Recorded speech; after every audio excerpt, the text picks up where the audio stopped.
What's going on, guys? Today we're going to find out how good Canada's IIHF World Championship team would do if they're in the NHL. If you didn't know, EA added all the World Championship teams to the game. I would say they're like 90% accurate. Obviously, there's some guys who can't be added due to, playing in the KHL or some of their league EA doesn't have the rights to. Now, I don't think they've been updated since the first round of the playoffs. So, like, Pasternak's on the Czech team now, Grenland's on the Finnish team. Not the case in-game. I just double-checked. There isn't, like, a new roster update or anything for that, unfortunately. But as you can see here, Canada's, like, the only team that could be an NHL team. They're 86 overall. The next highest rated is USA. They're 80 overall. So, kind of tells you, like, this year, not a lot of teams brought their best players. Although, like, Finland there, 74 overall. I feel like they're probably better than that in real life.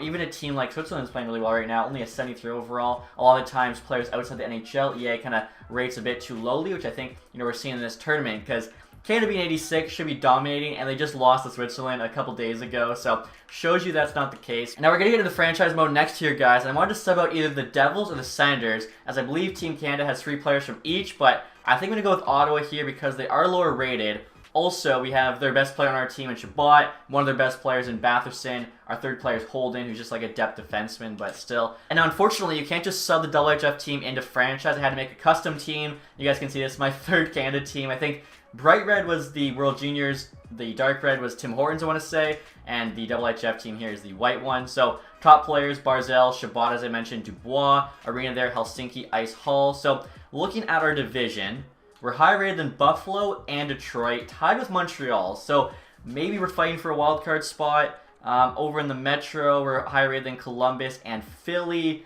I mean, there's actually a lot of teams lower than us. Arizona, Chicago, Anaheim, San Jose, Seattle. I feel like, quick prediction, we're going to fight for a playoff spot, but fall a bit short. Also, guys, something I should point out, if you're wondering why this team's 87 overall, whereas the other team in, like, the actual mode is 86, it's because this is using my custom roster. So I must have some of the guys on the team rated higher than EA. And of course, for the sim, guys, I got to show what this team's roster is looking like. You'll see we're currently 4-2 in the preseason. Dubois there, 7.6 games. So currently averaging over a point per game, but preseason you're playing like half rookies. So was actually able to get +5 on the entire top 6, which is kind of nuts. We got Cole Sillinger, Matt Barzal, Drake Bastion on the first line, Cousins, Dubois, and Johnson on the second. Johnson's only a 75, but he's got a bunch of X factors, helps to get the chemistry, plus he's got really good playmaking, decent shot. I feel like he'll do fine there. Third line, Mercer, Waugh, and Anderson isn't too bad. And then fourth line's a -1. Luckily, ice time allocation roll 3 lines, so it shouldn't hurt too much. We got Geeky, Lowry, and Comtois. I could sub in Gregor here, who's a 78, and we'll get no minus, but I feel like I'd rather just run the better guys. You guys can see Mayo there, also scratched. Now in terms of the defense, we got Graves on the top pair, Chabot, who of course leading this D-core. Now Severson and Sandheim's actually a really solid second pair, and then bottom pair here we got Holden and White Cloud getting a +1. Goaltending-wise, we got Drieger starting, Thompson backing him up. Now, Thompson has medium starter, so there's a chance if he plays well, he could also get up to an 82 and maybe take the starting job from Drieger. In terms of the special teams, +2 on both foremans. Power play 1 gets a +5. Like, it actually looks pretty good. Like, that could be an NHL team's power play 1. The second unit's not terrible. PK +1, +2.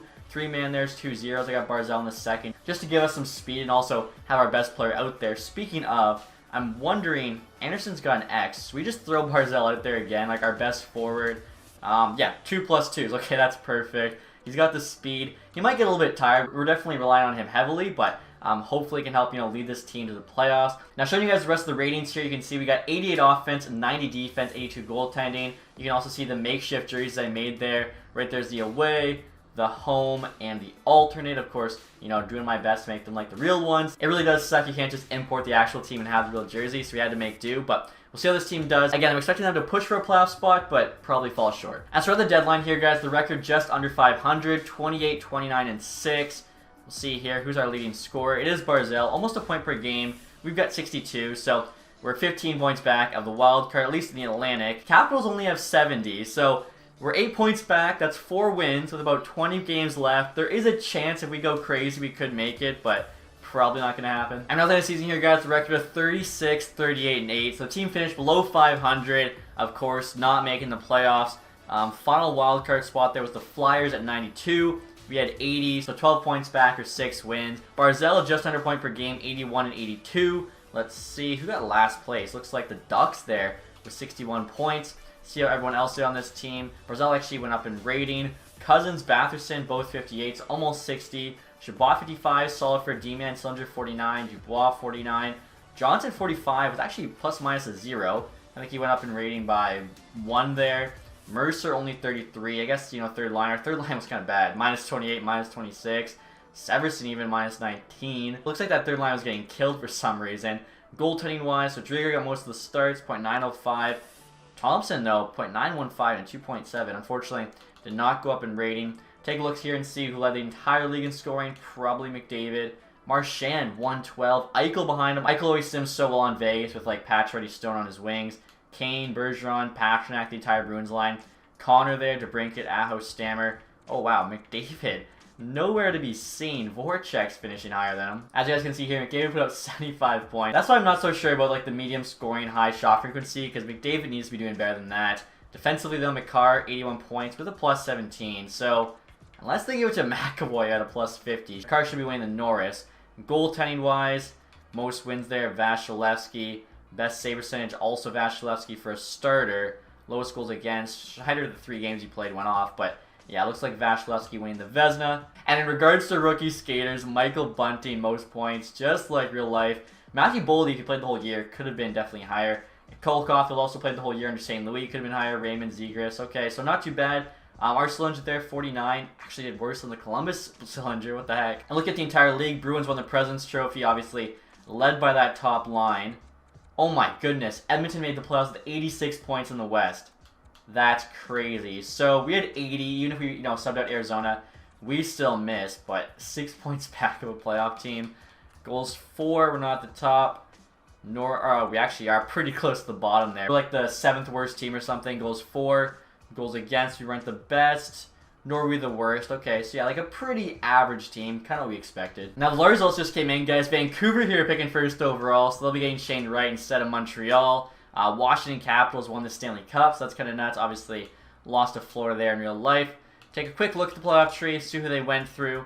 So, beat Pittsburgh in 7, that'd been a good one. Montreal in 6. Montreal made the playoffs, got the President's Trophy Bruins, and then beat the Oilers in 6. Oilers just beat the Flames to take a lead in that series. They're looking really good right now in these playoffs. McDavid is playing insane. I saw a stat, he's got like 23 points in 10 games, which would have led playoff scoring 6 of the last 20 years. So like, if the playoffs ended right now, McDavid still outscored some guys that, you know, played 4 whole series. He's also got 9 multi-point games in the first 10 games, which is a record. No one's ever done that, including like Gretzky and other legends. So, kind of nuts. Marchand, Art Ross, as we saw with the Hart.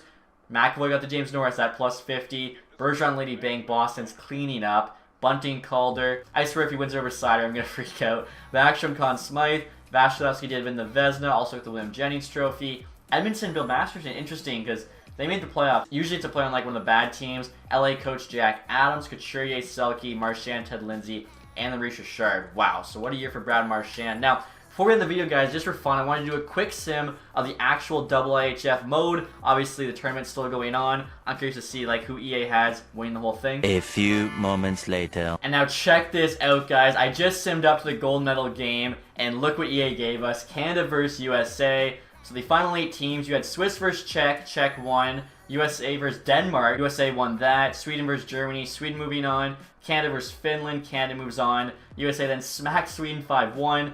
Canada there, close battle with the Czechs, winning 1-0. Canada-USA gold medal final. I think both teams are 8-1 in the tournament. Barzal there's got 15 points in 19 games. So, let's see what happens here. Gold medal. I feel like the USA team isn't strong enough. My early prediction is probably like Canada-Finland final, but we'll see. First period, Canada's up 2-1. Shabbat, Barzal, Letary there for the USA. Still 2-1. Okay, cool, man. Again, look at the players scoring for US compared to Canada. Now, shots are pretty equal, but let's see here. Who's the OT hero going to be? And there you have it. Ryan Graves scores on Alex and Oljevic in overtime to give Canada World Championship gold. There you have it, guys. Barzal finishes with 16 points in 10 games. Champions there, Canada. All right, so good place to end it. Hopefully you guys enjoyed this one. If you did, leave that thumbs up. If you guys haven't subscribed yet, hit the sub button down below. And as always, guys, thanks so much for watching. Have a nice day. Goodbye.